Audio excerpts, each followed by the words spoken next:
Rov Heiken is not just a friend of the community, but is part of our community for over 30 years, an integral part of our community, of the success of our community. On Baruchnius and Dashmius, he's been there for the community from day one, and we wish him success on his upcoming campaign. Election day is how many days away? Next Tuesday. Next Tuesday.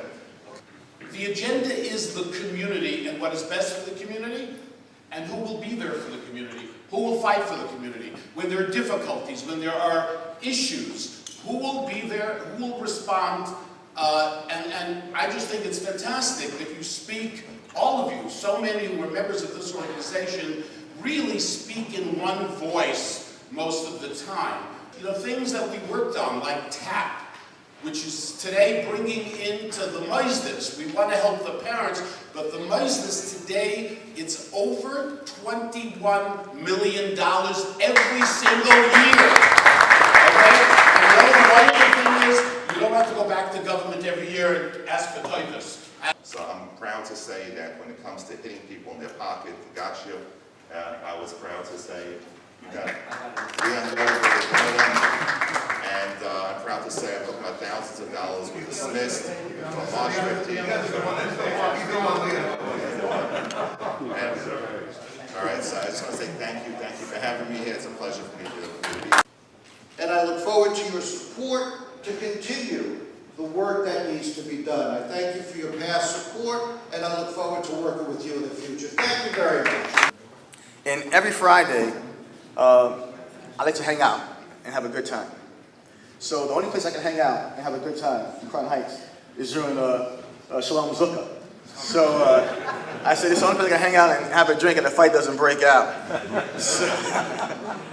So I just want to say I'm going to continue to support my brothers in the Jewish community. And thank you for inviting me. It's my honor and my privilege to serve you as public advocate going forward. I look forward to continuing to maintain a very good, wonderful relationship with the Jewish community. We are one, we are united, and we are one city. And I thank you so much for this opportunity. The FJCC is an organization whose time has come. Flatbush has finally found its voice. Clap. It's a strong voice. It's a unified voice, and it's a voice that resonates. In the few years since its inception, the FJCC has had a tremendous impact, bringing the needs of the community to our attention so that we, the elected officials, must and will work to attain them. Baruch Hashem, thank God, together we have made great inroads. Have been on the priority list of the Flatbush Jewish Community Coalition, and thank God we have succeeded in the first 2 years, I should say, of my service in the Senate. First, the unprecedented transportation bill, which saves each... Actually, we worked together for 6 years in the early to mid-90s. What he's done in the AG's office has been terrific and remarkable.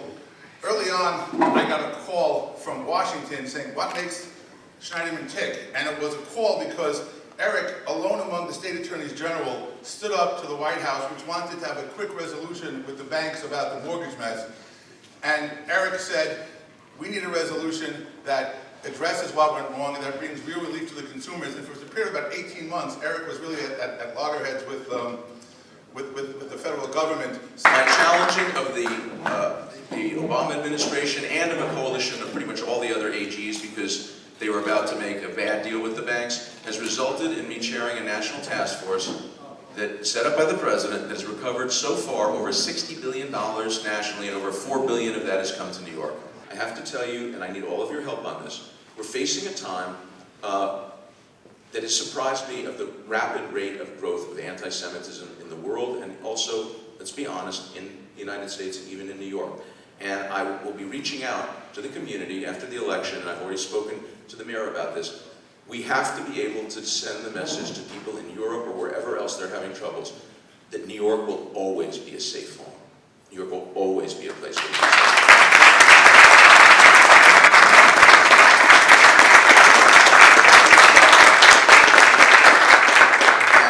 I look forward to working with you on this. I've already spoken to the police commissioner, I've spoken to the mayor. It's something that we have to make happen.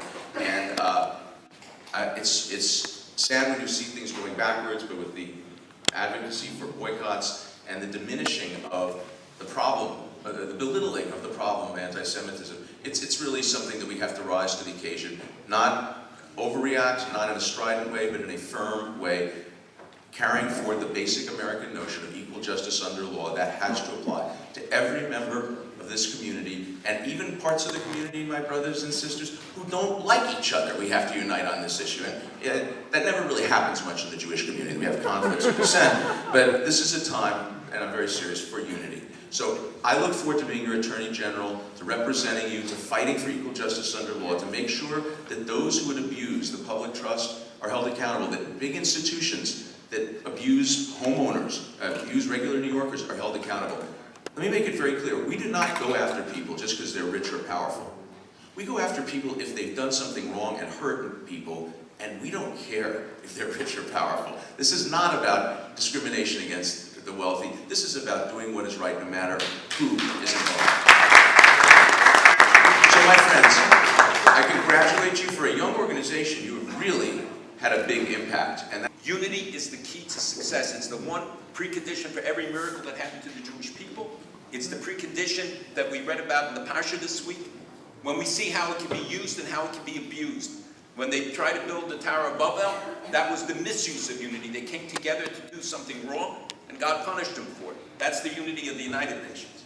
When we have the unity of the Jewish community and non-Jews who care about the values and the things that we're trying to promote through FJCC, it benefits all people.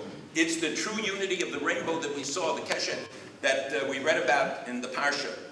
And I would not be controller today without the strong support of the Jewish community and the fact that it's Jewish. So I just want to pledge to all of you that we're going to continue to work with the community. I like the work that the office is doing, and very wonderful people who work there. And I am just so proud, really, to say thank you to all of you.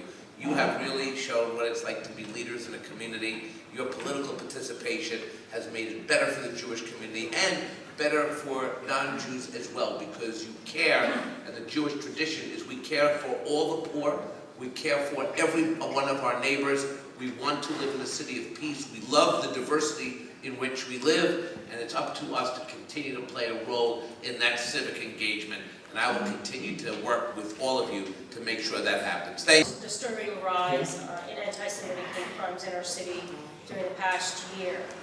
Council members Deutsch, Greenfield, Trader, and their guidance and their leadership has been extremely instrumental as we confront this issue, and we're going to continue to ensure that the New York Police Department do all it needs to do to make sure that these issues are being taken seriously and they're being addressed. And we know that, we obviously do not believe in any type of anti-Semitism or violence in the city, and hate crimes have no place. And so this is obviously, the voices that have risen from the members have been extremely important, and I really strongly support that and stand with all of you in making those demands of the NYPD. We obviously reject overwhelmingly this type of hate because it runs exactly counter to what it is that we all believe in, which is inclusivity and community. So I want to thank Chaim also for being particularly vigilant in that issue. You make me call you out by name. Your organization might lose funding next year. I'm talking to over there. I know you're retired now, but still.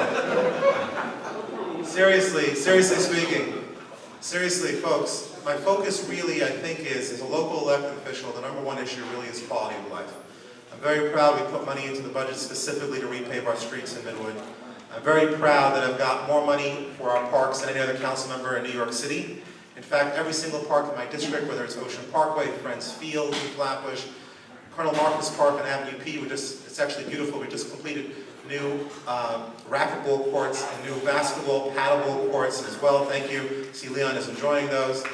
My newest part of my district on the park, Cole Bill Park on Avenue L and East 18th. I just put money in. We're going to be starting the process in a couple of months of a multi-million-dollar renovation over there. I think it's very important.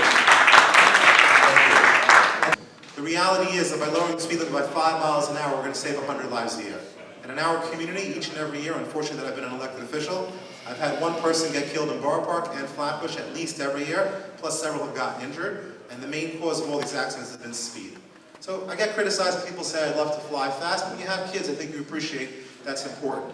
Then the people who actually hate cars, they criticize me because I'm the biggest parking advocate in New York City. And so I'm the guy who passed the bill that gives you a 5-minute extension on the muni meter, so it takes time to get the muni meter to go back. I literally wrote the law that's going into effect that shuts off the muni meter when it has no paper, that shuts off the muni meter when the muni meters aren't working or don't need to be fed, for example, in the evenings, and is going to turn on the muni meter an hour before so you can prepay it if you have to go daven or go to work. And so, Jerry Nadler took everything I wanted to say. I've been supporting Jewish organization, and you know politics is dirty game, right? And some people from my community say, you're all about Jewish people. You are supporting only Jewish organization. That's what they have been saying. And I told them, listen, before I was elected, and I was a community leader in my organization, Youth for Education and Sport, helping the children and the people on the Flatbush neighborhood. I was not an elected official, but Jewish organization. And my blood is with the Jewish community. My money does hospital. All of them get together to help me serve the children in the Flatbush neighborhood.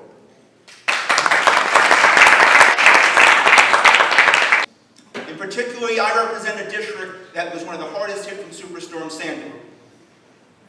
And if it was not for many Jewish organizations and temples that were there before FEMA, before Red Cross, and before any other government agency, many of you were there.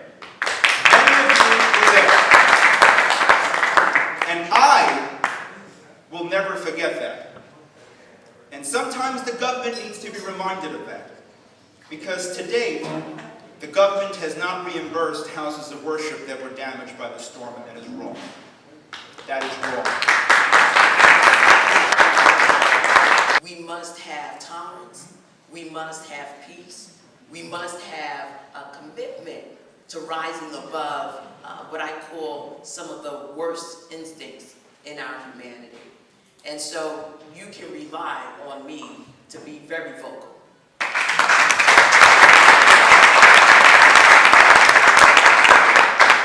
Not only is it a challenge for our communities here, but this is global in nature.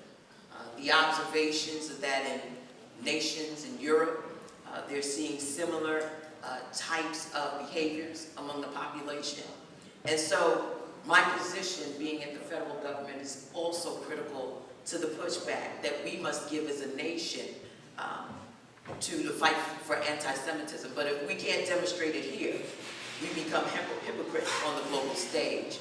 And again, that's why I believe that it's critical that people of good faith stand together against this type of behavior, and that it's eradicated.